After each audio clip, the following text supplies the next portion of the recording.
వాటికి. కానీ ఇవాళ పోలీసు అధికారులు చట్టబద్ధంగా ఉండేటువంటి డ్యూటీలో ఉంటారు.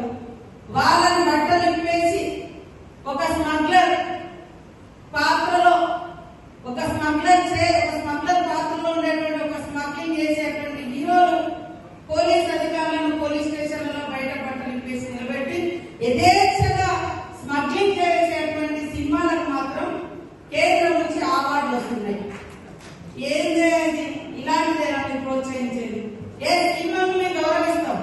సినిమాలో ఒక ఎంటర్టైన్మెంట్ పబ్లిక్ ఉంటది, కానీ పబ్లిక్ ఎలాంటి మెసేజ్ ఇస్తారు? స్మగ్లర్లు హీరోలు అవుతారంట.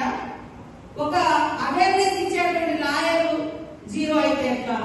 ఒకవేళ అక్కడ స్మగ్లింగ్ జరుగుతున్నప్పుడు దాన్ని కట్టడి చేసేటువంటి పోలీస్ అధికారి జీరో ఎట్లా అవుతాడు?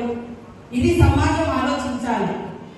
కాబట్టి సినిమా యాక్టర్లైనా, సినిమా ప్రొడ్యూసర్స్ అయినా, డైరెక్టర్లు అయినా ఈ సమాజాన్ని ఒక ఉన్నతమైనటువంటి సన్మార్గంలో తీసుకెళ్లేటువంటి లక్షణాలు, ఇతరుల